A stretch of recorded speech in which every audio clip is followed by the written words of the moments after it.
The culture in which they grew up was not the culture in which black kids grew up in America today. So they had... There's no gangster rap that was pervasively available in Germany.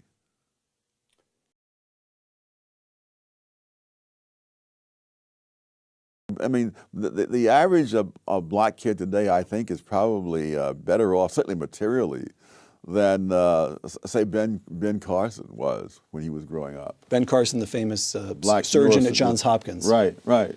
Who is immensely accomplished in every way. Yes. Right. I would say that certainly the black kids who are growing up today have a higher material standard of living than I had. The difference was that the schools were good when I came along. They were especially good in New York at that time, hard as that is to believe. But the kids who grew up in that same place where I lived, they will not get that same education. Now that can be blamed on somebody, but it has very little to do with what happened 100 or 200 years ago. And it's true in other countries. I mean, in Nigeria, for example, there's a tribe, the Igbos, who are living in one of the least fertile parts of Nigeria, who were in fact enslaved in centuries past by other tribes and so on. When the British moved in and set up schools, the Igbos went for the schools. By the time Nigeria became independent, the Igbos had climbed above the other groups that had been ahead of them to begin with. So, but there are all kinds of cross currents of factors, the particular culture, or the particular geography. You run through the whole list of them. You cite in Intellectuals and Race, you cite an observation by the intelligence expert, IQ scientist James Flynn, that just stopped me cold. After the Second World War, you've got large numbers of American troops remaining in Germany. For that matter, there's still several tens of thousands there today. And both black and white American soldiers had children with German women. And Flynn discovered that those children growing up in Germany showed no IQ differences at all. The black kids and the white kids, the same. Quoting Intellectuals and Race, Professor Flynn concluded that the reason was that the offspring of black soldiers in Germany, and now you're quoting Professor Flynn, grew up in a nation with no black subculture, close quote. Which means what? Which means they experienced exactly the same expectations? Is this the... No, the expectations are external. The culture in which they grew up was not the culture in which black kids grew up in America today. So they had... There's no gangster rap that was pervasively available in Germany. So here's what I'm getting. There is something about black subculture in America today that holds African Americans themselves back? Yes. In fact, I went into this in a previous book on which about black rednecks and white liberals, because that same subculture... let's talk about two of your books here. Go ahead. Because that very same subculture held whites in the South back as well. That in the time, this mental testing in the First World War turned up, among other things, the fact that whites from various 4 or 5 southern states scored lower on the mental test than blacks from 4 or 5 northern states. And so it really was a question of the subculture that was there, which was a handicap to both. All right. And so whose job is it to say, wrong subculture, folks, you're harming yourselves? Well, I would think in an ideal world that intellectuals might take on that task, but the world that we live in, I've noticed, is not ideal. All right. What is to be done? Take a look at President Lyndon Johnson speaking at Howard University in 1965. Oh, yes. But freedom is not enough. You do not wipe away the scars of centuries by saying now, you are free to go where you want and do as you desire and choose the leaders you please. You do not take a person who for years has been hobbled by chains and liberate him bringing up to the starting line of a race and then say you are free to compete with all the others, and still justly believe that you have been completely fair. It's pathetic. It's not a question of, there's no you who has the control to be completely fair or completely unfair. I mean, the circumstances are, so someone once criticized mental tests on grounds that the tests were unfair. And I think it was David Reisman who said, the tests are not unfair. Life is unfair, and the tests are measuring the results. But who has control of life? Who has control of the past? Who has control of the culture that people have in the present, which they've inherited from the past? So Lyndon Johnson, in fact, although good liberal that he was, at least in regard, Lyndon Johnson had a complicated career and changed positions on issues many times, but good liberal though he was at that moment, he was in fact engaging in a breathtaking arrogance. Yes. On two counts. One, that white people were the ones who were responsible for where black people stood in the race, that it was up to whites entirely. That blacks, as he described, I'm putting this to you, the black people are passive, they're acted upon. That's right, that's right. And then the second act of arrogance is the supposition that somehow the federal government could fix it. Yes, it is staggering. But if you wanted to be charitable, you could say, well, he said this in 1965.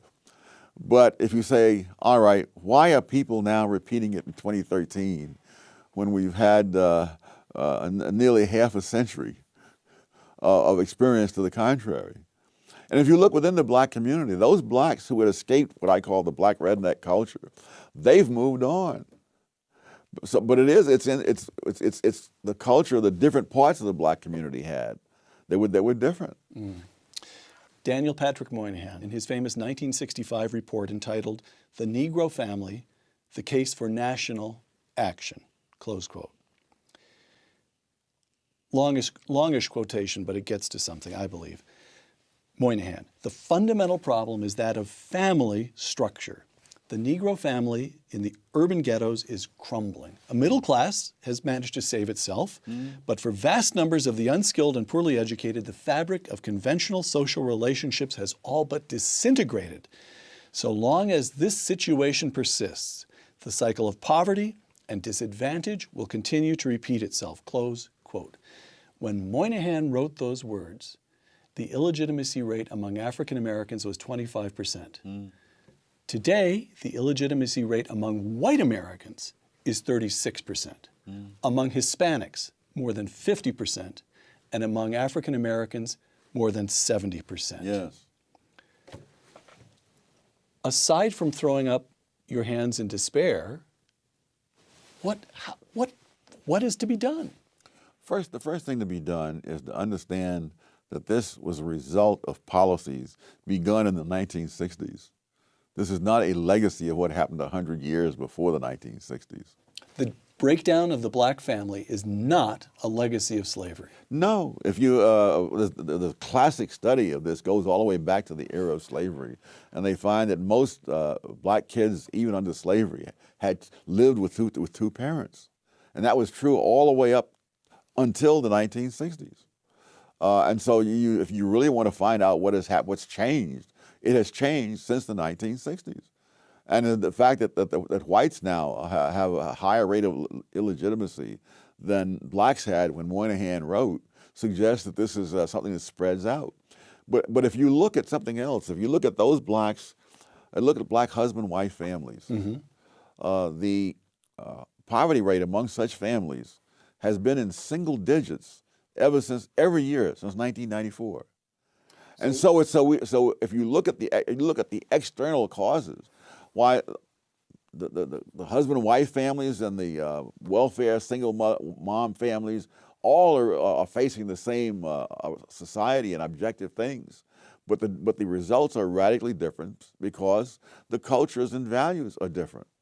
So you would roll back welfare I guess that's the principal policy. Okay, so what would Tom Sowell do? One, you'd eliminate welfare, you'd reform welfare. What would you do? Roll it back. All right. And what about affirmative action? Eliminate it. Just gone. Yeah. Colorblind Yeah. policy completely. All right. What prospect for that do you see? None. No At black, present. no black leader of any standing. I'm talking about a political leader as opposed to an intellectual such Right. as yourself. You've got, well, there's you, there's Walter Williams. Do you get the sense that there's a growing generation, a rising generation of African American intellectuals who say, enough of this, I'm with Tom Sowell? Well, I don't know if they'll go that far. There's no point. That would be asking a lot. There's no point being reckless. But I think there are people like Shelby Steele and many others, Larry Elder. You can run through a long list, and there are more such people now than there were, say, in the 1970s. But in terms of political leaders, all the incentives politically are for black leaders to blame all problems in the black community on the larger society.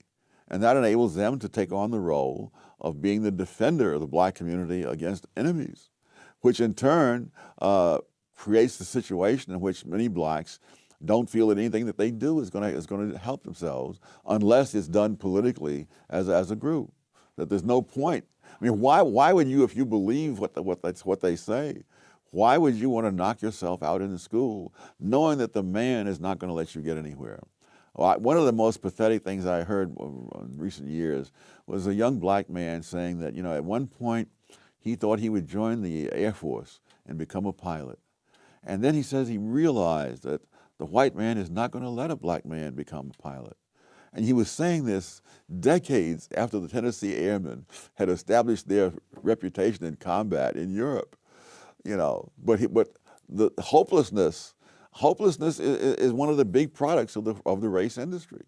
That you have no chance. I remember giving a talk at Marquette, and at the end of the talk, among the questions that was asked, a young black man got up and he said, "Even though I am graduating from Marquette University, what hope is there for me?" And having gone through college when I was in the 50s, I don't remember any blacks saying that in the 1950s, when there was a lot more obstacles to overcome than there were when this guy is graduating from Marquette.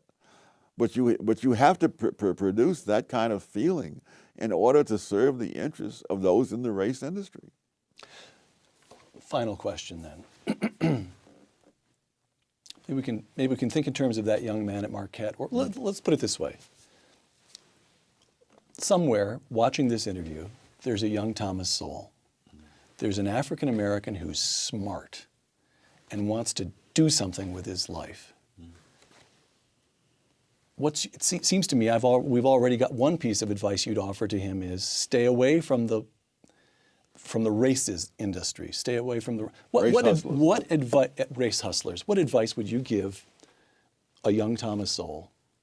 How do you make something of yourself as an African American in America today? The way anybody else would. You equip yourself with skills that people are willing to pay for.